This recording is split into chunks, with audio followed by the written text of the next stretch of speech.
I just left the gym and I'm getting ready to drive home. And when I opened the center console of my truck to get my keys out of it, I came across this. And this is my key to the Performance Center. And inside that sleeve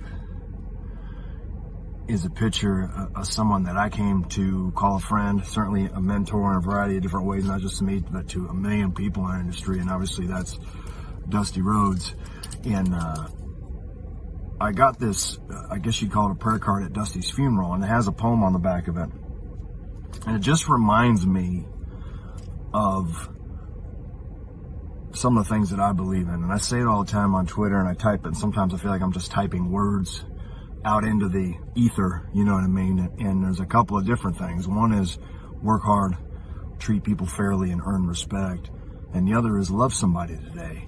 And I don't know why, but when I looked at this just now getting in the truck, it reminded me of my conviction in both of those sayings.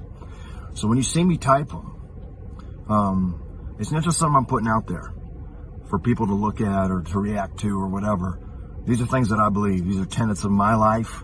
These are rules that I guide my journey by. And I feel like if you do the same for you, you can attain whatever you're looking to attain.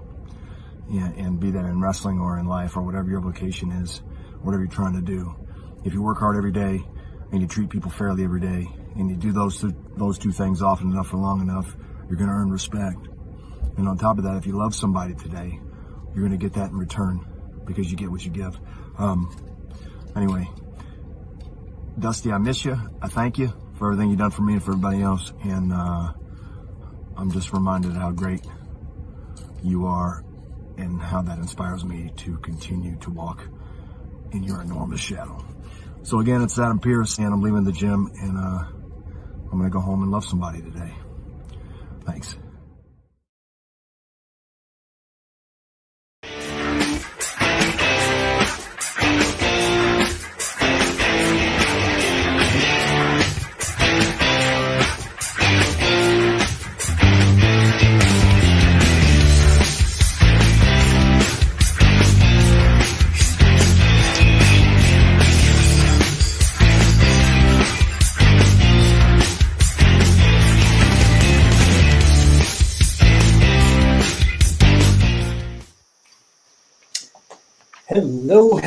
Hello, my internet fans. Welcome to Season 3, Episode 2 of Stat Boy Sports Bar featuring Dori Liu.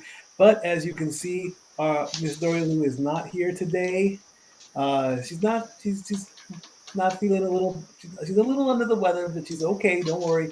She's going to take the day off this week. But good old JM is taking her spot. So it's Stat Boy Sports Bar featuring good old JM this week. How about that? Because that's what I wanted to do today is come to work early. Anyway, actually, I'm over here anyway for the show, but I want to be on camera early. That's what I wanted to do today. Anyway, there you go. So, Brother she's Jeff, sick. It is what it is. You tag in the utility players. What we do on this channel. There you go. Brother Jeff, thank you for stepping in. Of course, our four-man debate team is complete with good old Josh Mansfield in the corner and Big Baller G below me. Gentlemen, thank you for coming back into the sports bar. We're going to make this a weekly thing with you guys. If nobody else wants to step up to the plate and take a swing, which I'm more than welcome to have if anybody wants to come up. And, if you want to be on the show and part of the panels, drop us a line in our multiverse of social media. Say, hey, I want to be on the show. We'll get you in. Of course, we started the show again in memoriam. We lost good old... Boy, everything's good old now. I'm doing that. We lost Judo Gene LaBelle, one of the greatest grapplers ever in wrestling history and in judo history. Of course, he trained one good Ronda Rousey and all that. And Roddy Piper. I wanted to bring Pop into the sports bar. I just didn't get it quick enough because Pop was the first one to teach me about Gene LaBelle. We were watching wrestling one day. I think we were even watching, I want to say, the Unreal Professional Story, the Unreal Story of Professional Wrestling. And he popped up and he was talking about cauliflower ears. And I'm sitting there looking in shock. And he's like, you know who that is, Mike? I'm like, no. He was like, that's Judo Gene LaBelle. I'm like, well, who's Judo Gene LaBelle? He's like, oh, he's the guy that when you thought you wanted to be a wrestler, he was the one that would show you how to do it. I'm like, really? He's like, oh, he said he put you in that headlock, and if you didn't start screaming, he'd go tighter, and then he'd go tighter. And just when you think your eyeball's about to pop, your eardrums are going to go. And I'm like, ouch. He's like, yep. And of course, he was also involved in many of the Hollywood wrestling scene and had a very the original good, NWA Hollywood. there you go. He had a very infamous meeting with one Mr. Steven Seagal, who thought he was the greatest martial artist in the world. But unfortunately, let's just say Mr. Seagal needed a fresh pair of pants afterwards after meeting Gene LaBelle, and that's where we're going to leave it at that. When you lose bodily control after being choked out, consider that an accomplishment. You might stink afterwards, but it's an accomplishment. Gentlemen, I leave the floor open to you. If you want to say something nice about this man, go right ahead. Who wants to go first? I never knew this man existed. I was gonna say, these two are awful young to be talking about Gene. I only know of Gene because of working with the different promotions that ran the Olympic back in the day, back in my day, after Gene's day, whippersnappers. But my dad watched Olympic wrestling. Wrestling at the Olympic, which was prior to becoming the church was the place out here in LA. Right. As far as wrestling, before there was a Forum or a Staples Center or whatever, the Olympic was the place to go for wrestling. And, just Gene and his brother, Mike, were the guys with NW Hollywood. So there's that legacy. Of course, he trained many people, including Chuck Norris, including Roddy Piper, including Ronda Rousey. Punked out Steven Seagal, which is never a bad thing in my book. Nope. To the point of Ronda Rousey saying, if Steven's going to lie, she'll godly make him lose his shit again, or shit his pants or something like that, whatever she said. Typical Ronda Rousey stuff. But yeah, it's one of those, this year just keeps on tacking on. In sports and entertainment. I mean, we lost Olivia Newton-John last week, and that devastated me. I've grown up watching Grease and things like that, and it's just been a tough.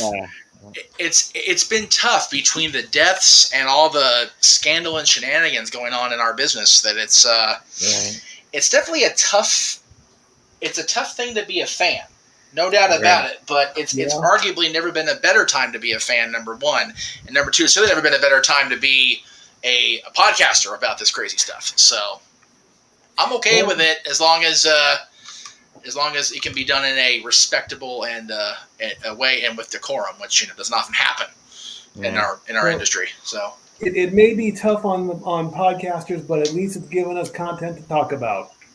Well, right, and it's tough when you're a fan. It's even tougher when you're a friend. And I've been mostly blessed this year. I've had a couple people that I know that have gone by the wayside, and that's what I'm dealing with. But it's again. I'm happy to. I am Big G today. I'm happy to be here. I tagged in for Dori, doing the director's chair and doing the co-host gimmick because can't ever do just one thing today. But there's a lot. I thank you. I just remind myself I need to do the graphic for the news story, which you're going to have to stall on now that I don't have the graphic still. That's okay if you don't. It's okay if you don't have a graphic for that. That's fine. We didn't really need one. The most I would have asked is maybe put a picture of this guy, but San Diego fans, you know who we're talking about. It's our hot topic on this week. It's another big suspension, but not in football. It's in baseball. San Diego Padres player Fernando Tatis Jr. has been suspended for 80 games after testing positive for a substance called Clostebol. I hope I'm saying that right. You're good. It is a performance-enhancing substance, and that is a violation of the MLB Joint Drug Prevention and Treatment Program. Now, here's the backstory. He's been out with an injury due to his scaphoid bone. Now, if you want to find where your scaphoid bone is, look at your hand, and you're going to look down by your wrist. Where you, in between your thumb and your middle finger, draw lines to get down by your wrist. Where that line intersects, that is your scaphoid bone. You're getting an anatomy lesson here on Stat Boy Sports Bar. I know, right? Right. It's somewhere in here. He had a motorcycle accident in December of 2021. He had surgery this March, and he was supposed to come back in June. Unfortunately, that did not happen because this drug test, he was being drug tested and injuries didn't heal as what. And so he finally had a positive substance because he claims he was using the close to ball. He also got a case of ringworm. Now, if you have ringworm, which I have had, is on your wrists as well. That's where it mostly is. I should know I had it one time. It was a disaster. He inadvertently took this substance. Its main medical use is for ophthalmology, your eyes, and dermatology, your skin. Yep. But it's also known as chlorone. Well, we all know what testosterone does. It enhances your body. Therefore, it's deemed banned by the World Anti-Doping Agency.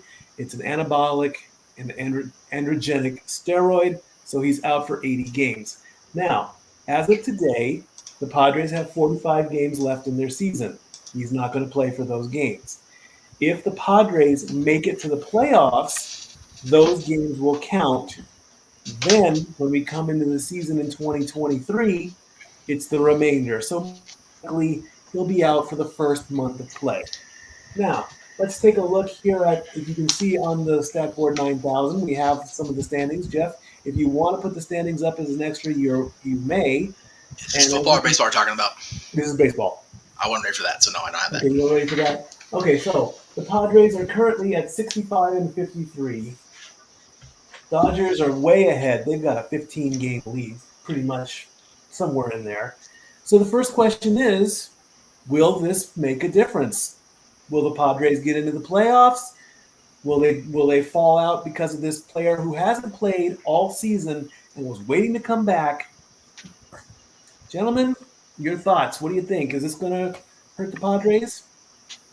Well, my question to you, Mike, is how far back are the Padres in relation to the rest of the division and the way the brackets would lay out if the playoffs started? If playoffs started today, would the Padres even be in the first place? Or how close are they to being screwed?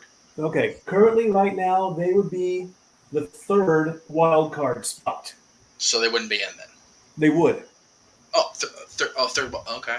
Third wild card spot. It's three. The three. Oh, that's right. 5 teams. Okay, and three wild card spots. So right now, if the playoffs started today, they would play the Cardinals, and then they would go on to play against, I believe, the Dodgers. Yeah, if they're in the last wild card spot, the winner of that playoff game would be against the Dodgers. Right. Which in that case, I don't care who wins because I don't like both those damn teams, so I'm okay with that. Part of me just wants to laugh at the whole thing. And not because the guy got pinged for something that he knew he was taking, but, it was part of a prescription, so I'm not whatever. But the Padres, pardon the graphic nature for you ladies, blew their wad on all these things at the trade deadline. And now it's useless. They went out there, did that, and then the Dodgers swept them. Yep. The Dodgers like they were actual Padres trying to play the field in their damn monk robes. Like, oh, that was useful. Good job, folks. Typical San Diego Padre bullshit, like they always do. I'm sorry, Rick Ellis, if you're watching. I doubt you are, but if you are watching, tough shit, Danny. Because your Padres still suck.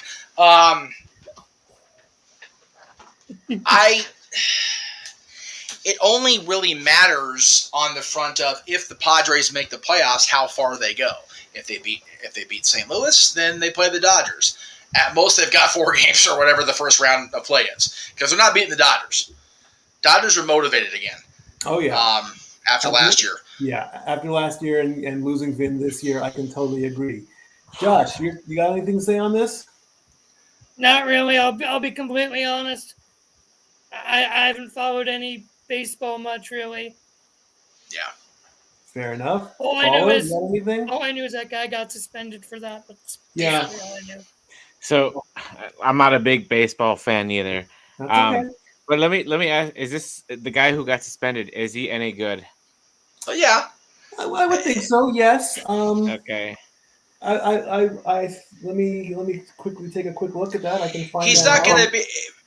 Basically, even if he were to come back in June like he was supposed to, Right. it would have been a help. But it's not. Oh my God, we're losing this guy. We're screwed. From what Stat Boy said, their ranking right now. I'm like, even if they did get him back, I don't think it would really make a difference. And No.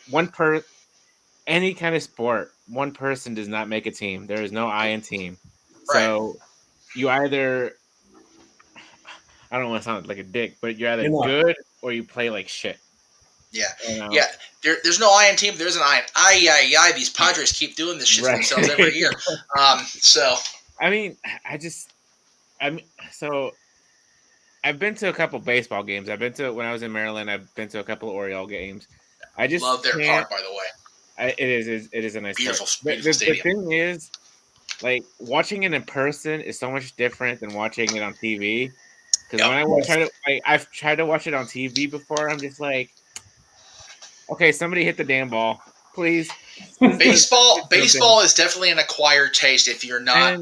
If you don't completely absorb yourself in it from jump. Like, I played Little League. I watched the Dodgers and the Angels growing up.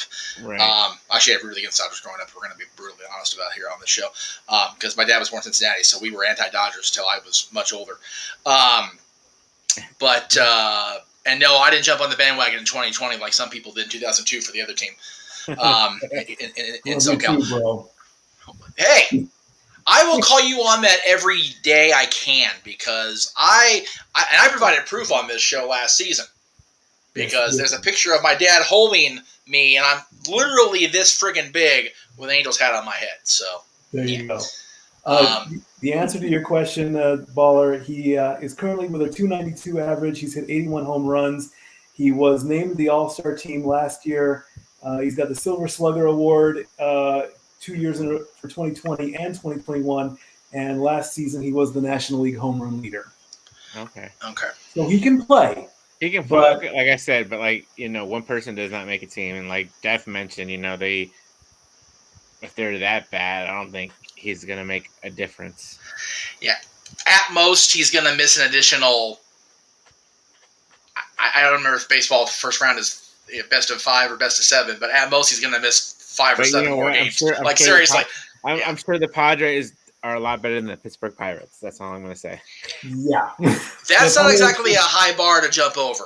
You guys or the Reds. Either one of those. Woo. I was on Facebook yesterday, and I saw something from, I don't know what it was, but it had all the Stanley Cups that the Penguins won, all the Super Bowls the Steelers won, and then all the World Series the Pirates won, and the last one was 1979, and I'm like, I wasn't even thought of then. Seriously, there is one person in this room that was alive the last time the Pirates won the World Series, and it ain't me. So, yeah. and he was still learning to walk at that point. So, And I get a lot of crap. Like, I won't say I get a lot of crap, but like, I watch soccer. I'm a big soccer fan. Wrong with that. And I know a lot of people think that's really boring. I find it boring to watch on television, and I only don't go live because it's 45, no matter what. Then you get a halftime, then another 45 plus stoppage. No matter what, it takes forever. That is true, and of course, my biggest problem with World Cup soccer is penalty kicks. I do not. I like the concept of penalty shots in hockey. I get that, but penalty kicks in soccer, I wish that if a game is still going to overtime, you play till you score. Just like they do in the playoffs in the NHL. Well, I think it's a little bit different setup, Mike, because you got to remember when they're playing soccer. Granted, I think hockey's the greatest sport in the world. I always have, I always will. But when you're playing on a soccer field at the same level of intensity as on a hockey rink, and you've got far less padding on, trying to go into overtime until you score, you guys drop dead for real instead of I got shot. Oh wait, nobody saw it. Just kidding. That shit. The freaking fall and drop for real. Whereas hockey, hockey, they'll go until they score, and there's still the same amount of checking, yes, but that kind of stuff on a soccer field, they're going to be carrying guys off the field left and right. So penalty kicks in overtime, I get for a World Cup because it's a far safer atmosphere, especially for these guys that are only coming off of whatever team they play for in whatever country they play from for the World Cup. They got to go back to Brazil. They got to go back to wherever they go back to if they're not on the national team and still play at the competitive club level. Yeah. So, like the guys that are coming on the USA team from the Galaxy or the MLS teams, they can't be getting hurt. And sorry, guy that's paying me all these, thousands of dollars to play in a regular season, I can't do it now. It's like, it doesn't work that way. Right. So it happens. So we need to go to football before Josh and G lose their. Yeah, I know. We're going night. I know. I brought up the soccer thing real quick. No, you're fine, dude. You're fine. It's good. I was like, soccer doesn't get much love. No, you know what? Soccer doesn't get love because I'll be honest with you. When I was hosting this show as well as producing it, and not just on my channel, it's like the only person in my family that religiously watches soccer is my brother, and now Dylan to a point, but he doesn't watch on TV anymore. So it's like, I'm good. So, soccer is definitely a hell of a sport. I can see why it's the world pastime as opposed to baseball being the national pastime here, because soccer involves the entire world. Yeah. So there you go. Absolutely. All right. Do you have anything set up for a quick break if needed? No. Okay, good. Then we'll go right into the football week 1 then. Football week 1 preseason. Preseason, yeah. Please make that clear to the guy to your left there. That this is preseason, okay? The majority of the stats don't count. The majority of the wins don't count. But I'm still going to report it as if it does. So here comes, yes? What minority does count in preseason? I don't know yet. We'll figure that out. We'll figure that as we go along. No. Hang on. You've got my interest now in this preseason. You got me interested. The majority of the stats don't count. What does count exactly? Are you talking about for you or for the NFL? Me. Oh, we say it counts for the NFL because they take that into consideration. Yeah, the bigger sports analysts treat the preseason as if it's the greatest thing in the world, and if you win the preseason, you're going to go to the Super Bowl at the end of January. And I'm like, yeah, sure. Even the Jets can do that. Yeah, right. The Cowboys got shut out by Denver. Yeah, that'll be a thing in February. Okay. Well, no, they didn't get shut out. They actually scored. They were getting shut out till the very end. I just put Mansfield off the scent. If you know my thing. And they at least scored. At least they were not. At least it didn't happen. There was not a team that got shut out. So here are the scores as they came up. The Giants beat the Patriots 23-21. Now, when the preseason, when the actual season comes up, we'll game by game graphics along with the quarterback stats and along with insights. That stuff. That will be the majority of what happens in a weekly basis on football. Current graphics, courtesy of NFL.com. Jeff Meacham did not have enough time nor the energy to edit the actual graphics for the show. So thank you, NFL.com. Exactly. Yeah, this is so much easier. Just copy paste. Copy paste, Mucker Feathers. Exactly, yeah. It makes sense. So the Giants beat the Patriots 23-21. The Ravens beat the Titans, which was a little sad, a little depressing that my current residential team did not win. Piss on Baltimore bastards. 23-10. The Lions put up a good fight against the Falcons, but they ended up losing 27-23. Gosh, I wonder why. I am a little bit proud of the Falcons. Oh wait, my other brother is a Lions fan. Yeah, I know. I'm going to get into so much trouble this season. Yeah, everybody, especially but, still stick up for that shithead. Anyway, exactly. At least I'm not the only one. Brother no, Josh, I don't mean. What? Josh, out of your knowledge zone, brother. I promise. Old shit. Anyway, Josh is happy that the Browns beat the Jaguars 24-13. But come on, Josh, it's the Jaguars. We know how they're not going to do. I was going to say it's preseason. It's the Jaguars. No thanks to Watson, who sucked. Dang, he was rusty. Well, again, they're going to be rusty week 1 of preseason, but Watson has a whole lot more to worry about if these things go into effect, which we're going to talk about briefly the ruling still didn't happen. So we'll see. We'll see what his ultimate fate is.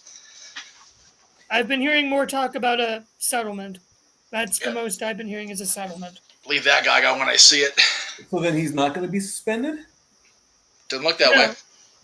He will be suspended, but he's trying. The most that Watson will accept is an 8-game, $5 million suspension. That's what's come out. Jeez. Whether that will end up being that, don't know. But likely the reason the ruling hasn't come out yet is because there are major settlement talks. Right. Okay. 13 was the final score against that one. The Cardinals put up the most points in this week. They scored 36 against Cincinnati. Josh, you are Browns over Bengals, correct? I am Browns. I am not Bengals. Not in any way. Is there a reason? I'm a Cleveland guy. Screw the Bengals. He lives in Cleveland. The Bengals play in Cincinnati. Do we need another reason? Well, I just wanted to confirm it. I mean, it's still your home state. I mean, just because they're an Ohio team doesn't mean I root for them. They're the rivals. Let me root for the shark. Let me root for the no. The day you root for the Ducks is the day I don't know what's going to happen. If you ever see me legitimately rooting for the Ducks, I have been brainwashed. Call the police.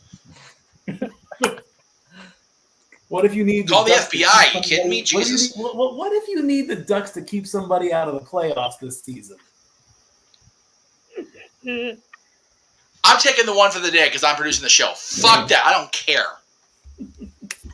I had down a bad. Anybody but the Anaheim Ducks. I had to root for the Browns one time when we had I think it was the Ravens and the Browns, and we needed the Browns to win. Yeah, but that's just terrible because that's Browns on Browns violence, and that just makes me sick.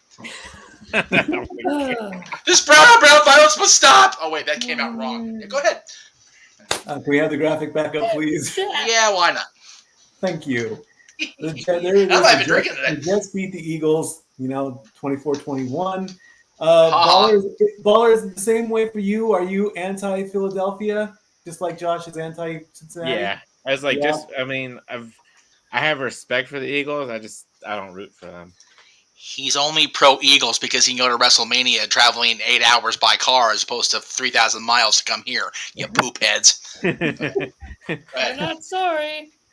I know you're not sorry, but I'm actually glad they're having it here first because I refuse to step his foot in that stadium and have a WrestleMania around me co-promoted by the damn Philadelphia Eagles. Piss on that noise.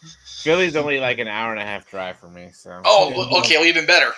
You know what? I was thinking 8 hour public transit because I was trying to figure out how to visit a friend when I was back there visiting Greg and Jen. I'm like, I ain't going 8 hours one way. Screw that bullshit. I'll see the friend next time I'm here.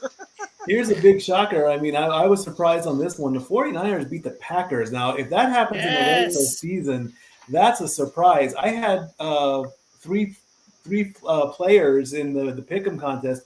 We set up a secondary league at work. They're like, oh, yeah, I've got San Francisco over Green Bay. I'm like, oh, you're insane. Turns out he was right. So did Rodgers play? I don't 49ers. I don't believe that he did. Okay. Again, I keep saying, Mikey, it's week 1 of preseason. It's however indicative it is, it's still going to be what it's going to be because we're not going to get a clear reading until maybe the last week of preseason, if not week 1 itself. All the big names are going to be in week 3.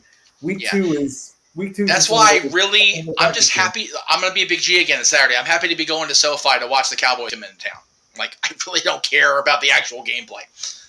So there you go.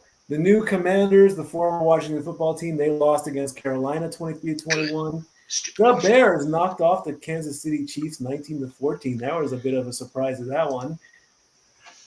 The Bills beat the Colts 27-24. Steelers beat the Seahawks 32-25. Big Baller G's happy about that. That was a lot of points scored. And the answer to your question, no. I'm not sure why I said it twice. Forgive me on that one. My bad. Jordan Love was quarterback for the Packers game, so he did. Okay, well, there you go. There you go. The Oh, we had the same game up there twice. Steelers and Seahawks. So it's exactly. I just apologize for that. Sorry. Yeah, that was my bad. The Buccaneers are starting off their preseason great with a loss. Dolphins 26, Buccaneers 24. Miami beat the Saints, preseason 17-13. Of course, the Broncos beat the Cowboys 17-7. The Rams beat the Chargers 29-22 in the Battle of LA. Yeah, I like that one.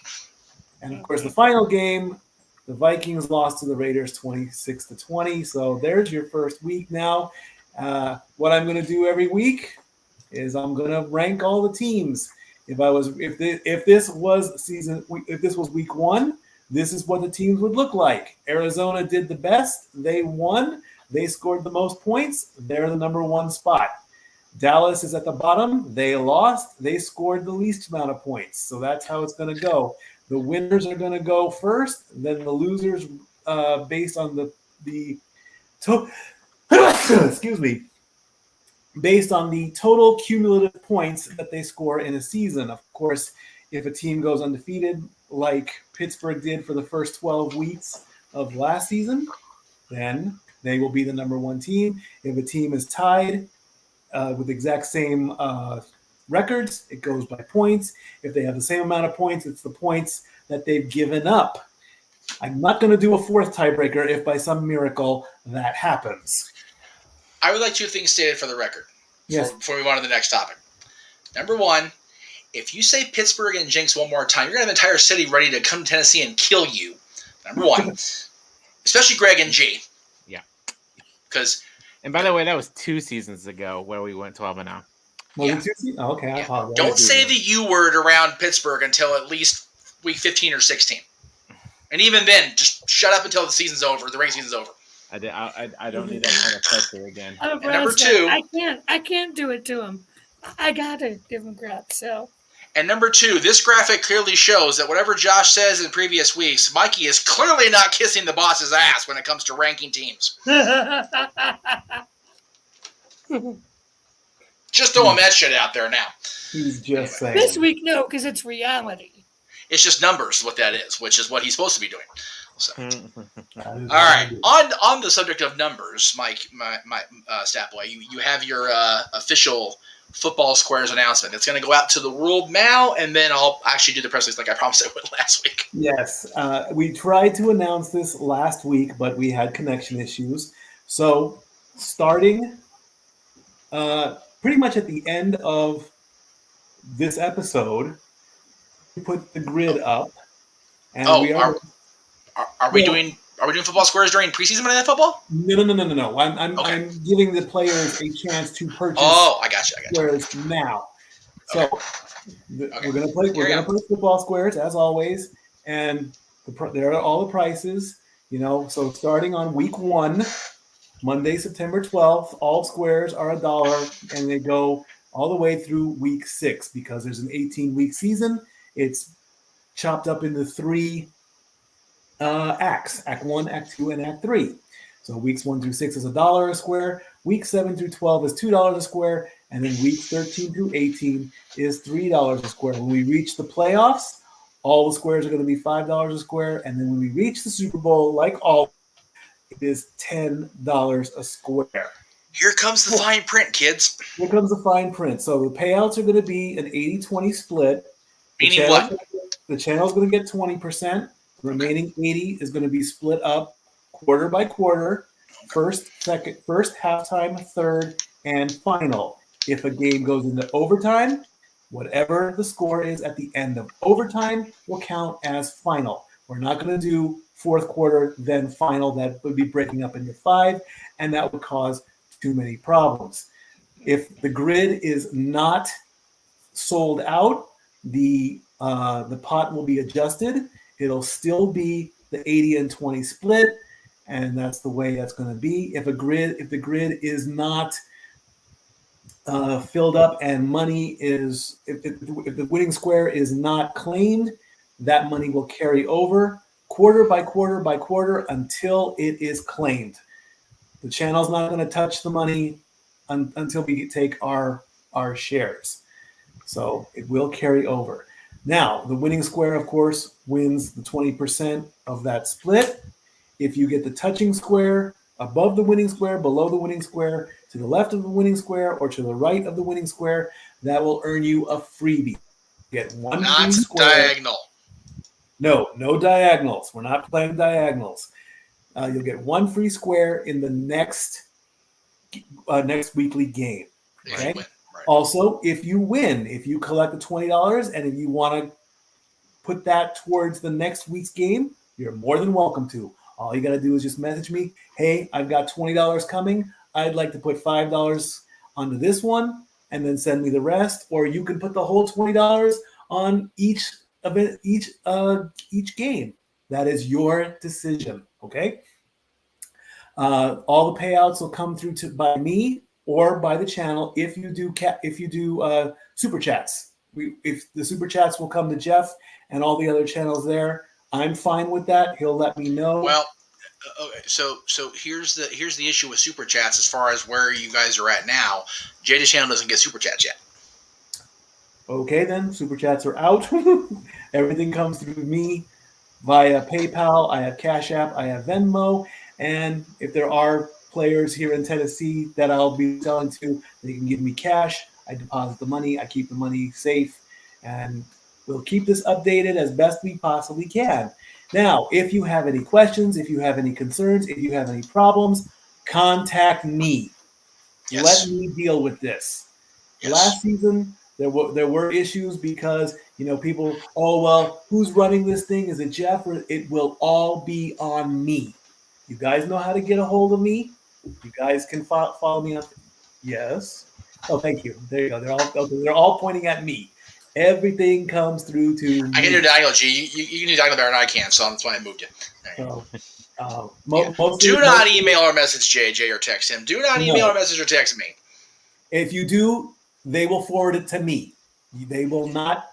There's no need for them to. If you do it more than once, you're disqualified, and the money goes to us anyway. So don't be a dick, because I will be. Okay? Thanks. Exactly. Okay.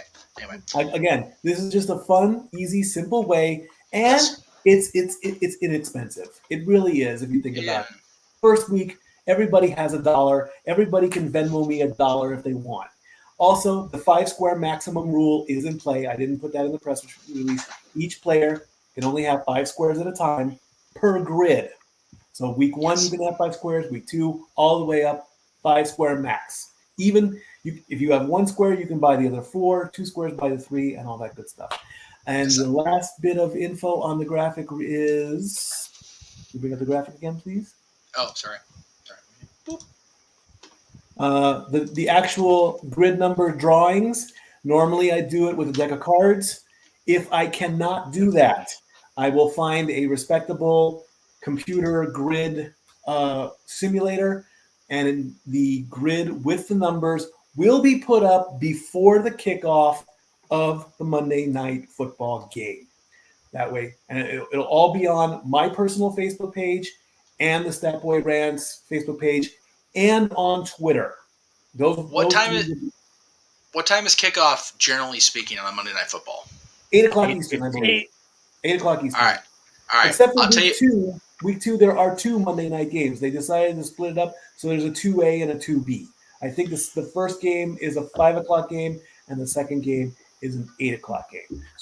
So whatever week is after.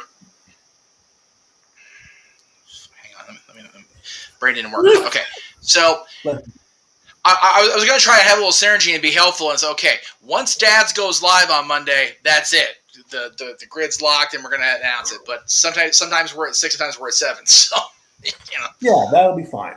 So there you go. So the game will be active. It'll be on my Facebook page. That's where everything will go, and then you guys can retweet it. You guys can share it. Get people to play. I mean, the first 6 weeks is $1 per square. That way, explain the game to them. Hey, this is what's happening, and I think this will work. This will not. What you're going to spend is $5 the first 6 weeks, guys. So. Exactly. When we get to the playoffs, that's when it might get a little bit expensive. And then if you don't want to play, that's fine. And then when the Super Bowl rolls around, that's when the big money comes into play. So get that information out, and it'll all be out there on social media. there anything else, guys? We've pretty much. I know we. It seems like we've gone through lickety split with this. Is there anything you guys want to throw out and add before we shut her down? Real quick. Just your shout out, brother. As far as I'm concerned. All right then. Well, this is what happens when you get through it. Congratulations, Mayor Jacobs in Knox County, second term of office. Well done, sir. This now means I have 4 years to finish your book. I've been since he got reelected. I was a little bit worried, but let's face it, he basically ran it unopposed in Knox County, and we're not going to get. If you want to get political, you have that right. If you don't, it's Kane. We know it's Kane. So, and I've been working on his book the past couple of days. That's gotta be Kane. Ironically, it was I just watched the match where he lost the hardcore title and earned the tag team titles in Nashville. Yes. Go figure that one out, folks. So there you go. Congratulations, Mayor Jacobs. Well done on your second term. Guys, you want to give your plugs out? Where can everybody find you? You awake down there, baller? You look good. I'm good. No, you can Twitter at nodq.com/BigBallerG. TikTok, if you have one, at BigBallerG1988. This weekend, WrestleBash 22 in New Jersey. Parker Kane Promotions. We are bringing in Diamante. Nice. Christina Marie, if you've seen her on AEW Dark and Elevation. Yeah. And, oh my God, JC Storm, I believe. Another up-and-comer. So those three, and there's going to be a lot of other talent there. So Pac is supposed to be there. Nash is supposed to be there. A whole bunch of people are supposed to be there. And then in October, we got Celeb Fest 5. We are bringing in a couple other people too. So it's going to be a very busy month. Next couple months. Josh, what do you got going on? Just follow me on Twitter at CatholicJosh122. In a few weeks, I'm going to be having my Clash of the Castle predictions column coming up. I was supposed to have a column up for in honor of the 200th episode of the No DQ Review, but I have not gotten to that yet because I still need to get stuff. I need to send stuff out again to get that. But also, this coming Saturday, August 20th, on the Greg Cherry channel, you will see myself and Greg Cherry himself, the East Coast Professor, the undisputed WTC reigning defending heavyweight champion.